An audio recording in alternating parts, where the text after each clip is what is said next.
पता नहीं किसको मिल करके आए। बोली बांग के बिहारीलाल की, बोली बांग के बिहारीलाल की। नारद जी जो है अनेक प्रकार से राजा प्राचीन वर्णी को समझा रहे हैं, लेकिन राजा प्राचीन वर्णी के दिमाग में बात नहीं आ रही है।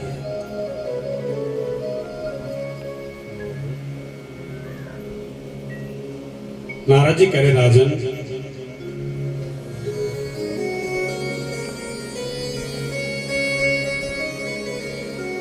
एक पुरंजन नाम का राजा,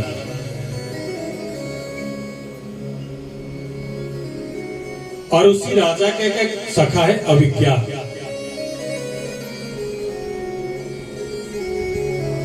न ज्ञातुम यस अविज्ञा, इसका कोई पता नहीं था।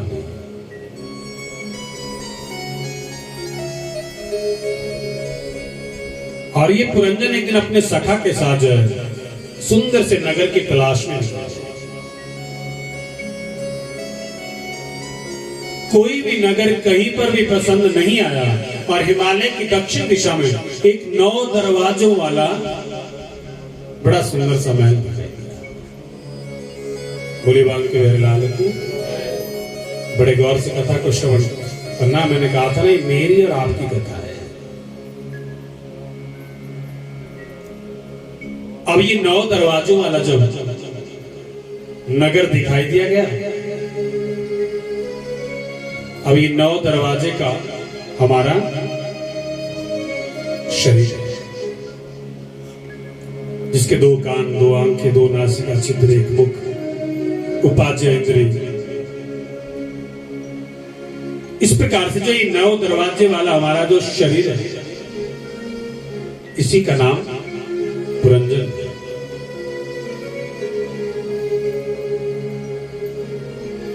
और जैसे ही इस राजा ने इस 9 दरवाजे वाले नगर में प्रवेश किया और अंदर जाकर के इसे सुंदर सी एक युवती मिली।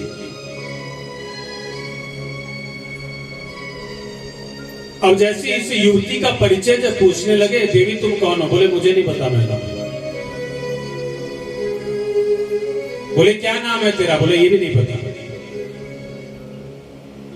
कि तू आई कहां से? बोले ये भी नहीं पता। लेकिन आपका नाम है पुरंजन, आपके साथ ही मैं भी रहूंगी, और इसका नाम रख दिया पुरंजनी।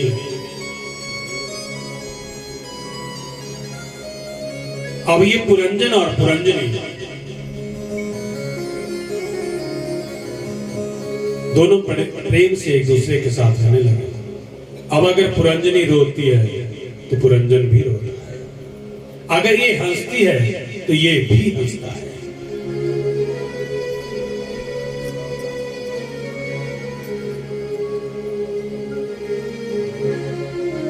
और इसी की और सहेलियां हैं, जो हमारी 5 ज्ञानेंद्रिय है और 5 कर्मेंद्रिय है। इसी पुरंजनी की ये 10 सखियां। और जब ये पुरंजन नाम का राजा इसी महल में जब अंदर गया, तो अंदर क्या देखा कि एक बड़ा सा डंडा लेकर के पहरेदार खड़ा हुआ है, और जिसका नाम है विशुचीन, जिसे हम कहते हैं मन। मेरा मन किया, ये किया, मेरा मन किया, मैंने वो किया।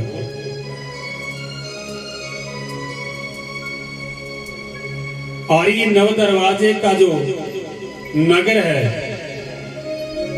बुद्धि रूपी जो पुरंजनी है।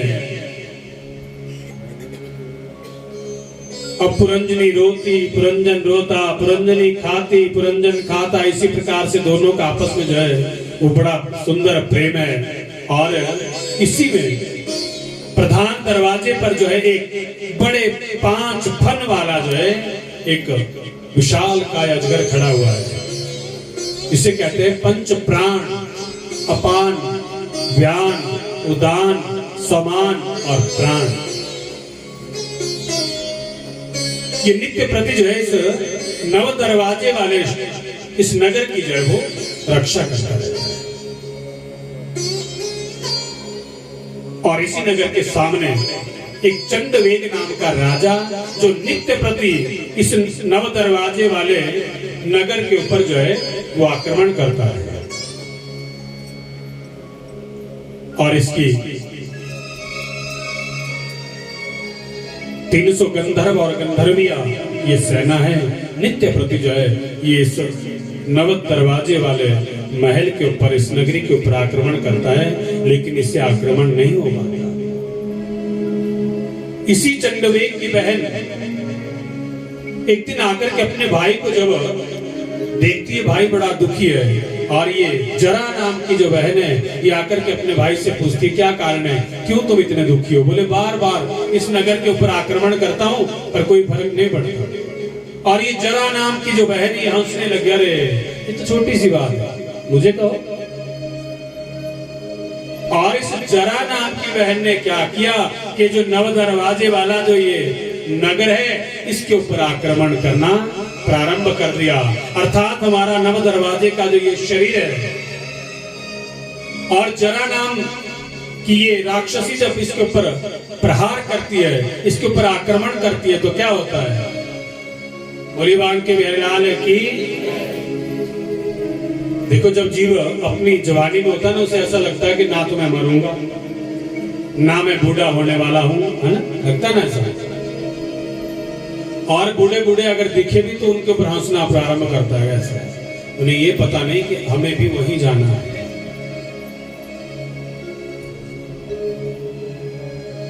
अब जैसे ये जरा नाम की राक्षसी अर्थात बुढ़ापा, चंडवेग काल हम लोगों को ग्रसित करता रहता है, लेकिन ग्रसित कब करेगा? जब जो वो जरा जो है हम लोगों के लिए धीरे धीरे धीरे धीरे हमारे शरीर को शिथिल करना जब प्रारंभ करती है, फिर क्या होता है कि संदेशा आ गया यम का, चलन की कर तैयारी रे। अब देखो पहला संदेशा, पहली घंटी जो बजती है कैसे बजती है कि बाल सिर के हुए धौले। अगर कान के ऊपर बाल सफेद होना शुरू हो जाए ना, समझ लो पहली चिट्ठी आ गई, पहला समन आ गया।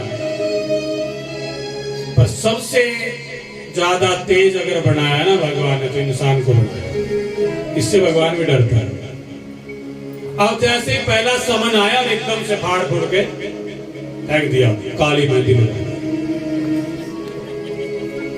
है ना। और काली मेहंदी लगा करके एक शीशा देखता है, लगता ही नहीं बुढ़ापा आ रहा है। के बाल सिर के हुए धौले, दांत गिरना भी जा रे।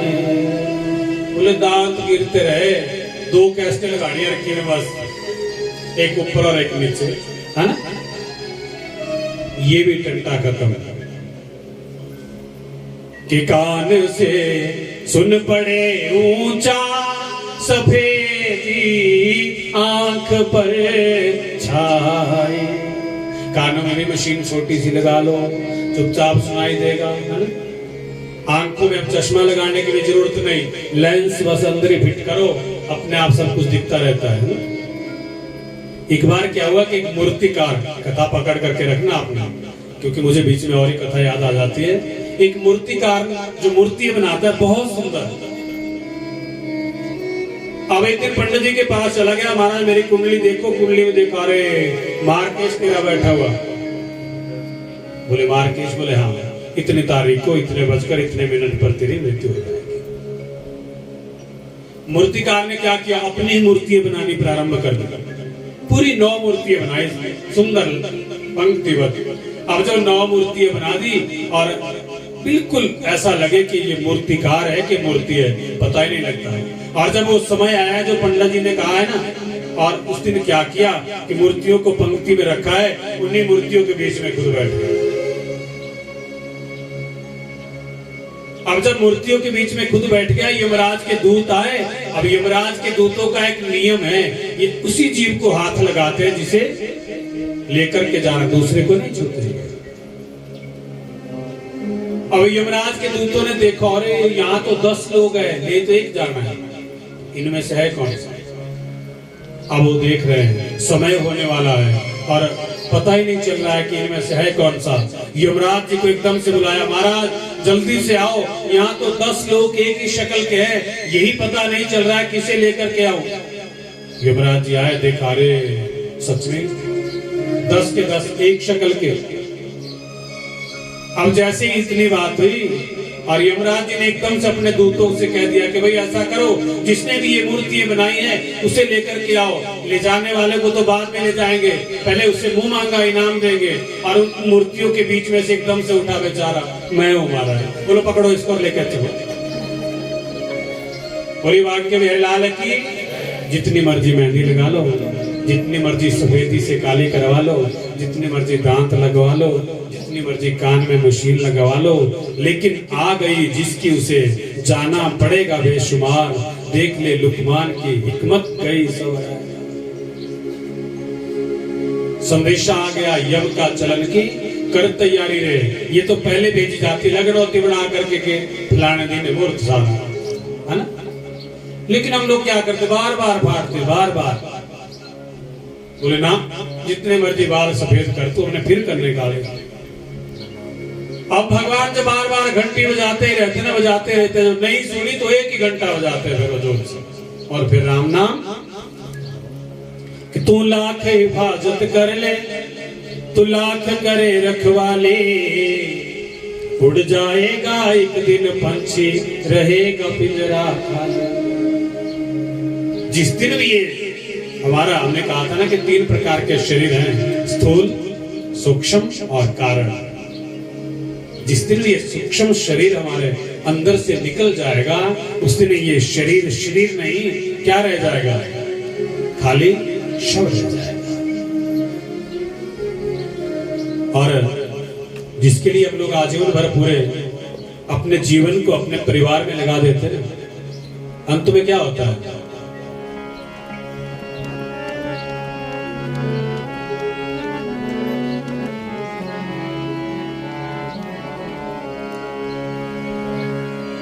पंजाबी बड़े सुंदर शब्दों में कहा है कि ऐ हो जीव मर लिया एनो टक्को टक्को जी, के किथे देरी न हो जाए चक्को चक्को। ऐहो जीव मर ले आए नो टक्को टक्को जी के। महाराज अब अंत समय में जब आदमी मर गया, अपने घर वाले कहते इसके मुंह को ढांप दो महाराज, अब वो डरते हैं उससे। ऐहो जीव मर ले आए नो टक्को टक्को जी। और अगर कहीं सायंकाल बेला में 3 साढ़े 3 बजे अगर प्राण अगर छोड़े हो ना, बहुत जल्दी चले जाओ, क्योंकि सूर्यास्त हो रहा है। जिस जीवन ने अपना पूरा जीवन अपने परिवार के लिए लगाया, वही परिवार एक रात भी उसके लिए नहीं काट सकता, बच्चे भूखे रह जाएंगे। और हम आजीवन भर जाए, यावत वित्तम पार्जन शक्ता तावत पर तावत तव निज परिवार हो सकता। अपने परिवार के लिए आजीवन अपना लगा देते हैं। हम ये चाहते हैं कि हमारे आगे पुत्र पौत्रों तक जो हमारी पीढ़ी खाए, हम तो चाहते हैं, पर आगे क्या होगा। मैंने कल भी कहा था, पूत कपूत तो काधन सांचे, और पूत सपूत तो काधन सांचे। अगर आपके बच्चे लायक हैं, उन्हें कमा करके रखने की आवश्यकता नहीं है, कमाएंगे और खाएंगे। और यदि बच्चे नालायक हैं तो भी ज्यादा इकट्ठा करके रखने की जरूरत नहीं है। यहाँ धर्म शांति नहीं निपटेगी तब तक वो निपटा देगा सब कुछ।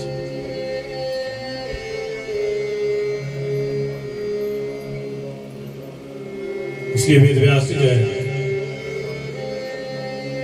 कथा के माध्यम से हम लोगों को ये संदेश देते हैं कि जीव चाहे जहां भी जिस मर्जी स्थिति में रहे, जैसे भी रहे,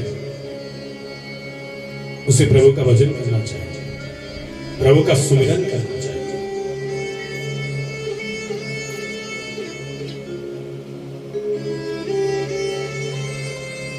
और जब जीव अपनी भरी जवानी में प्रभु का भजन करता है, तो ही जाकर के बुढ़ापे में वो प्रभु का सुमिरन, प्रभु का भजन कर सकता है। अन्यथा अगर हम लोग चाहे कि बुढ़ापे में भजन करेंगे, तो बुढ़ापे में भजन होने वाला नहीं है। कल भी हमारी बात हुई थी कि जन्म जन्म मुनि जतन कराही, अंत राम कही आवत। जन्म जन्मांतरों तक जिन संतों ने, महात्माओं ने, ऋषियों ने जो है प्रभु का भजन करने में अपना पूरा जीवन व्यतीत कर दिया, वही संत जन। कई बार क्या होता है, आगे कथा आएगी अभी, मनु महाराज जी के जो दूसरे पुत्र है प्रियव्रत,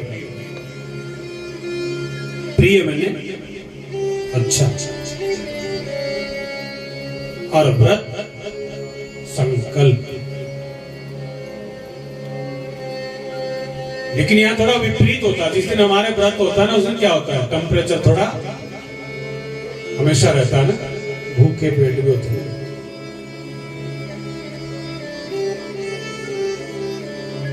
असल में व्रत है क्या, इसे कहा जाता है उपवास। उप मैंने समीप, वास मैंने रहना, किसके, उस परम पिता परमात्मा के समीप रहना। लेकिन हम लोग क्या करते, बोले महाराज आज तो मेरे व्रत था पर धूप बत्ती भी नहीं, है ना। या कई बार मैंने माताओं को, बहनों को ऐसा देखा कि जिस दिन व्रत होता है ना, सुबह बच्चों को जब उठाती है ना, तो स्टाइल थोड़ा अलग ही होता है। पता नहीं तुम्हारे तो व्रत थे मेरे, तो व्रत तो है, कौन सा एहसान कर लिया, है ना।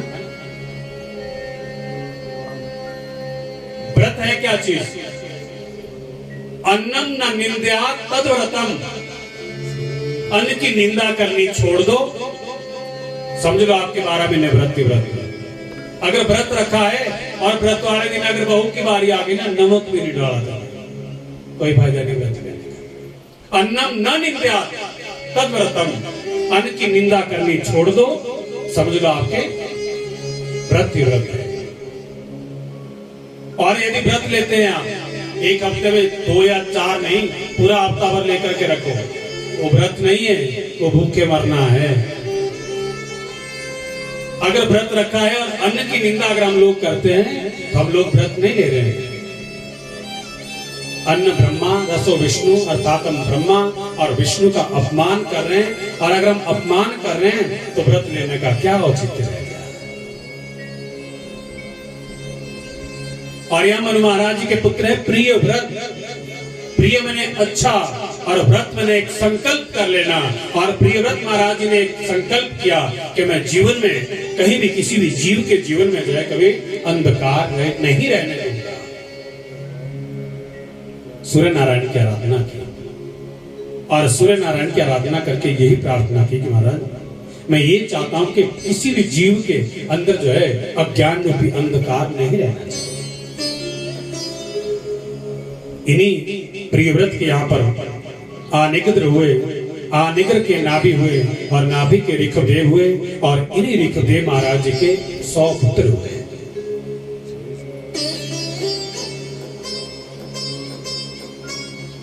अब एक दिन क्या हुआ कि ऋषभदेव महाराज जी ने अपने 100 पुत्रों को बुलाया, और 100 पुत्रों में से 99 वापस आए। अब जब 99 आए तो उन्हें पूछने की एक बात बताओ, तुम लोगों का जन्म इस धरा पर क्यों है? मनुष्य का धर्म क्या है? और आज ये 99 पुत्र कह रहे महाराज स्नान ध्यान बाल भोग राज पाठ बस इसी के तो जन्म हुआ है।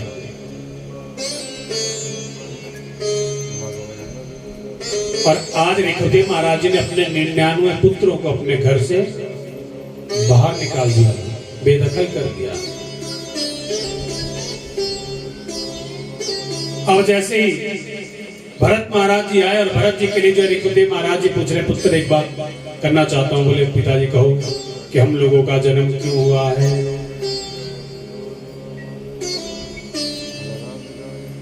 भरत महाराज जी कह रहे पिताश्री नायम देहो देह भाजाम निर्लोके कष्टान कामान अहर्ति विभुं।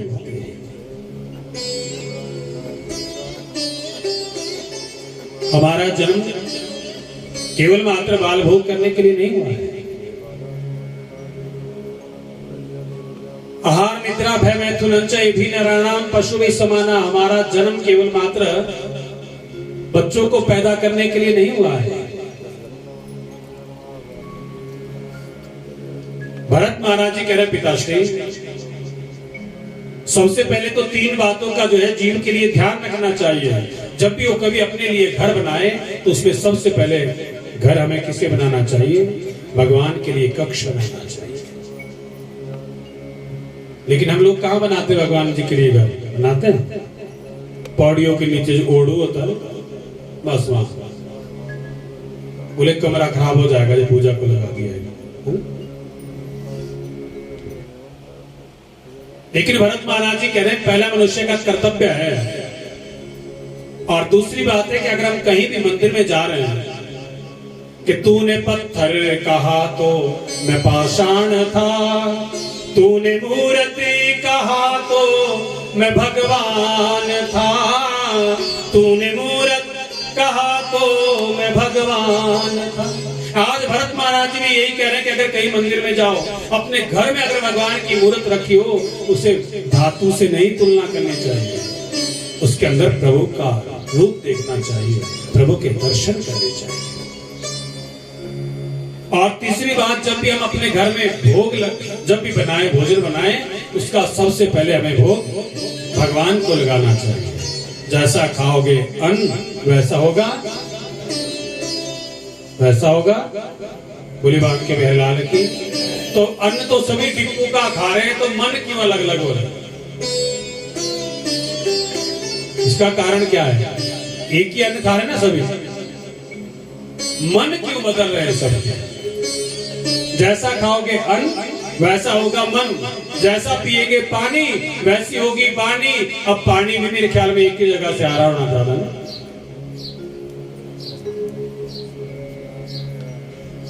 देखो एक बात कहूं मैं, आप लोग गंगा जी में गए स्नान करने के लिए, है ना? गंगा जी में लोग यहाँ से जाते और वहां हर हर गंगे, हर हर गंगे। और मुझे एक बार एक माता मिली बेचारी, बोलो पंडित जी मैं हरिद्वार गई थी और मैं कहा माता क्या छोड़ा हरिद्वार? बोलो तो देला खाना छोड़ा है। क्या छोड़ा? हाँ खाया भी कभी? बोलो ना, जो कभी नहीं खाया वो छोड़ा। कहाँ? हरिद्वार। तीर्थों पे जाकर के बोले कुछ छोड़ना चाहिए, जैसे बोलते हैं ना। पर छोड़ते क्या है? कोई केला छोड़ के आता है, कोई सेब छोड़ के आता है, कोई गंडेला छोड़ के आता है। वहां किसी फल को खाने वाली चीज को छोड़ने के लिए नहीं कहा गया। काम को छोड़ो, क्रोध को छोड़ो, लोभ को छोड़ो, मोह को छोड़ो। और हम गंगा मैया जी में जाते और हर गंगे सारे पाप हर ले। पाप करते ही क्यों हो तब, अगर हरिद्वार में जाना पड़े छोड़ने? और ऐसा ही एक बार क्या हुआ कि सभी लोग गंगा जी में स्नान कर रहे हैं और गंगा जी में स्नान कर रहे, हर हर गंगे भैया मेरे पापों को हर लो। एक महात्मा जी किनारे पर बैठे हैं और महात्मा जी देख रहे हैं, रो भी रहे हैं। अरे इतने पाप और गंगा मैया में छोड़े जा रहे हैं। जैसे ही सायंकालीन बेला हुई ना, सभी लोग अपने अपने घरों को गए और महात्मा जी गंगा मैया से प्रार्थना कर रहे, माँ एक बात बता, मैं कुछ पूछना चाहता हूँ। गंगा मैया प्रकट हुई, कह रही बेटा पूछो, क्या पूछना चाहते हो? बोले जो इतने लोग आए थे ना, सारे पाप छोड़ करके गए, इतने पाप आप कहाँ डालते हो? गंगा मैया मुस्कुराई और कह रही बेटा चिंता मत करो, ये सारे पाप मैं समुद्र में डाल देती हूँ। बोले अच्छा। महात्मा जी उठे और कहा समुद्र के किनारे जाकर के पहुंच गए और समुद्र महाराज के पास हाथ जोड़ करके कह रहे महाराज आप मुझे ये बताओ, गंगा यमुना सरस्वती इन सभी के अंदर लोग आते हैं, स्नान करते हैं, अपने अपने पापों को डालते हैं, वो सारे पाप आपके पास आकर के पहुंच जाते हैं, आप कहाँ डालते हैं?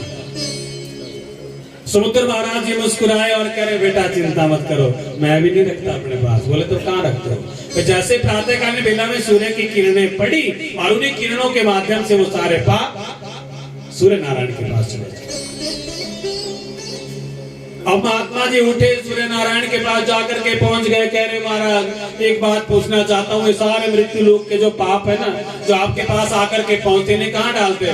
बोले बेटा चिंता मत कर, ये जो बादल है ना मैं सारे इन्हीं में डाल देता हूँ। अब जब बादलों से पूछा गया, बादल कह रहे कोई बात नहीं, जहां से आते ना वहीं पर बारिश के रूप में डाल देता हूँ। इसीलिए कहा गया है कि जैसा खाओगे अन्न वैसा होगा मन, जैसा पियोगे पानी वैसी होगी वाणी। अर्थात हम अपने घर में नित्य प्रति जो भोजन बनाते हैं और उस भोजन को अगर हम भगवान के आगे अर्पित अगर करते हैं, उसका भोग लगाते हैं, वो अन्न नहीं वो भोग बन जाता है। और उस भोग को खाने से कभी भी हमारे अंदर विकार पैदा नहीं होते। आज भरत महाराज जी कह रहे हैं कि पिताश्री, यदि कोई भी वस्तु अगर हम भगवान के पास अर्पण कर दें, उसे चढ़ा दें, वो कभी भी हमारे पांव के नीचे नहीं आनी चाहिए, उसमें हमारा पांव नहीं लगना चाहिए। और जैसे इतनी बात हुई और आज ऋषभदेव महाराज जी बड़े प्रसन्न हुए, चलो एक पुत्र तो लायक निकला।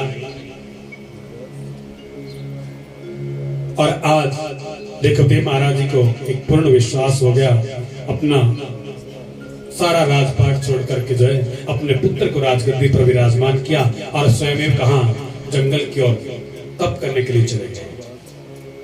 देखो इन हमारे पुराने राजाओं की एक परंपरा रही, जब भी ने ऐसा लगा ना कि बेटा बहू कमाने लायक हो गए, अपने आप भजन करने के लिए चले गए। राजा दशरथ महाराज जी जब सभा में बैठे थे ना, और सभा में बैठे हुए क्या हुआ कि उन्होंने मुकुट थोड़ा सा टेढ़ा लग गया। और जब मुकुट सिर में थोड़ा सा टेढ़ा लगा है, मंत्री जी आए और मंत्री जी ने शीशा दिखाया, जैसे शीशा दिखाया अपने मुकुट को सीधा करने लगे और यहां से बाल सफेद दिख गए। उसी क्षण से जो है दशरथ महाराज जी ने क्या किया, वशिष्ठ महाराज जी को बुलाया, गुरु महाराज जी को बुलाओ। और गुरु महाराज जी जब आए तो प्रार्थना करे, गुरु महाराज अब मैं ऐसा चाहता हूं कि पुत्र को राजगद्दी पर विराजमान करूं, क्योंकि संदेशा आ गया यम का, चलन की कर तैयारी रहे। हम और सारी तैयारियां कर लेते हैं, पर अपनी तैयारी नहीं करते कभी, नहीं है ना? करता कोई नहीं करता, जबकि प्रत्येक जीव जानता है कि जो इस तरह पर आया है उसे मरना जरूर है। भोली बांग के बिहार की। और आज ऋषभदेव महाराज जी ने क्या किया, अपने पुत्र को जो है गद्दी के ऊपर विराजमान किया और स्वयं नारायण की आराधना करने के लिए चले गए। जैसे ही पुत्र भरत महाराज जी ने कई वर्षों तक राज्य किया, और राज्य करने के बाद जैसे उन्हें भी ये लगा कि नहीं अब मुझे भी जय प्रभु का भजन करना चाहिए, प्रभु का सुमिरन करना चाहिए, अपने पुत्र सुमति को जो है राजगद्दी पर विराजमान किया और स्वयं तप करने के लिए चले गए। नेपाल में जाकर के दामोदर कुंड में, इसे गंडक की नदी कहा जाता है, उसी के पावन तट पर बैठ करके जो है आज भरत महाराज जी नारायण की आराधना कर रहे हैं, तप कर रहे हैं। लेकिन जब तक मन की खटपट नहीं मिटेगी तब तक भजन नहीं हो सकता। अब देखो सारा राजपाट छोड़ करके, अपना घर परिवार छोड़ करके नेपाल में जाकर के गंडक की नदी के तट पर जो है नारायण का सुमिरन करने लगे। और जैसे नारायण का सुमिरन करने के दिन क्या हुआ कि गर्भवती हिरणी उस गंडक की नदी में पानी पीने के लिए आई, और पीछे से एकदम से सिंह की दहाड़ना को सुनकर के जो है वो हिरनी एक ही छलांग में जो है उस नदी को पार करना चाहती है। जैसे ही छलांग लगाई और छलांग हिरनी ने लगाई, वहीं पर किनारे पर प्रसव हो गया। स्वयं हिरनी पानी में बहती जा रही है, किनारे पे वो नन्हा सा बच्चा पड़ा हुआ है। और जैसे ही पानी में बहती हिरनी जा रही है, भरत महाराज जी को देख रही है। आज भरत महाराज जी विचार कर रहे हैं, मानो ये हिरनी मुझे कह रही महाराज मेरा तो प्राणांत हो रहा है, मेरे इस बच्चे की रक्षा करें। हिरनी का प्राणांत हो गया। भरत महाराज जी उठे और उस नन्हे से शावक को उठा करके अपनी गोदी में लिया। अब उस नन्हे से हिरनी के उस बच्चे के मोह में पहुंचना शुरू हो।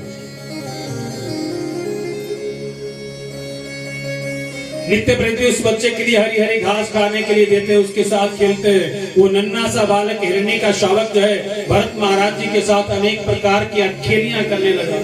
मन बड़ा प्रसन्न हो रहा है।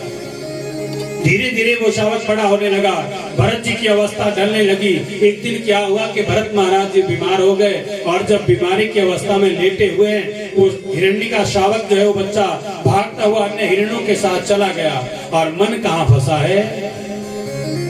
उस हिरणी के बच्चे में।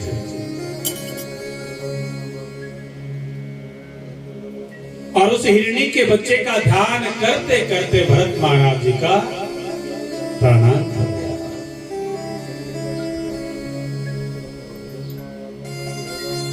मरते समय जो जीव का जैसा ध्यान रहता है उसे उसी योनि में जाना जाता है। हम बोलते हैं ना कि महाराज फलाने का बेटा तो चुदा ऐसा लगता है पोता ही आ गया है, दादा ही आ गया वापस, है ना, या दादी आ गई वापस।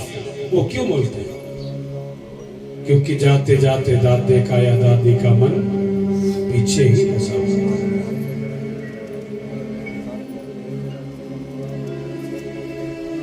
इसलिए कहते हैं कि अंत समय में प्रभु का सुमिरन, प्रभु का भजन करना चाहिए।